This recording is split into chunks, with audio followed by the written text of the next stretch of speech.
ගණයට අප හම්බුණානේ.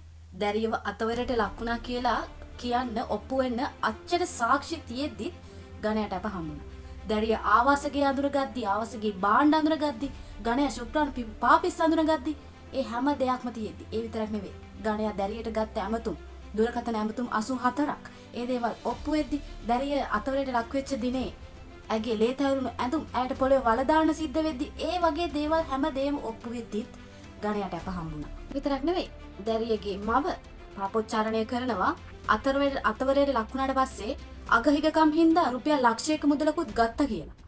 වෛද්‍ය වාර්තා වලින් ඔප්පු වෙනවා. දවස් 3න් 3ට දැරියව ගෙන්නලා දීර්ඝකාලීන ලිංගික ප්‍රවේශයන් සිද්ධ කරා කියලා. ඉතින් මෙච්චර දේවල් ඔප්පු වෙද්දි මෙච්චර සාක්ෂි තියෙද්දි මොකක් හින්දාද මේ ගණයව අප පිට නිදාස් කරේ? අප දුන්නේ. 2 අධිකරණ භූමියට ගණය වෙනුවෙන් පෙනී ඉන්න නීතිඥවරු බලෑණියක් ඒ වගේම චෛත්‍යාරාමාධිපති ඇතුළු සංඝරත්නය 39ක් අධිකරණ භූමියට ආවා. ඇයි ඒගොල්ලන්ගේ බලය පෙන්නන්නද? ගණයගේ නිර්දෝෂීකම ඔප්පු කරන්නද? නාටක දැන් හොදටම ඇති. අනුර කියනවනේ සැමට එක නීතියක් කියලා. ඉතින් ඒක ක්‍රියාවෙන් ඔප්පු කරන්න වෙලාව හරි දැන්. හඬක් නැති අතවරයට ලක්වෙච්ච සියලුම දැරියන් වෙනුවෙන් මේක වෙලාවක්.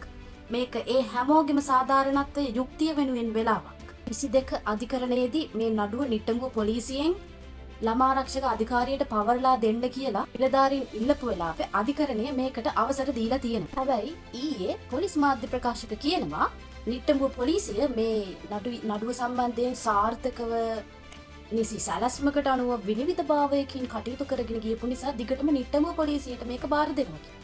හැබැයි අධිකරණයේදී ළමාරක්ෂණ අධිකාරිය කිව්වේ මේ සිද්ධිය සම්බන්ධයෙන් සැකකාරයා අත්අඩංගුවට ගන්න කියලා පොලිසිය පස්සෙන් කෙවිතක් අරන් පන්නන්න සිද්ධ වුණා කියලා.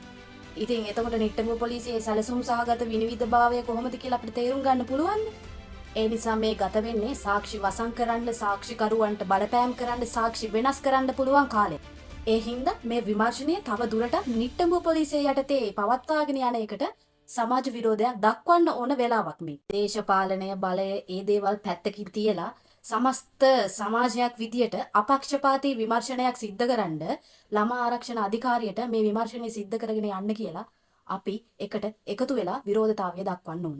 දෙපාරක් හිතන්න එපා. හරි පැත්තේ හිටගන්න. මේ වෙලාවේ ආණ්ඩුව විපක්ෂය මහා සංඝරත්නය ඒ හැමෝම එකට එක මිටකට එකතු වෙලා දූෂකයන් රකින්න වෙලාව.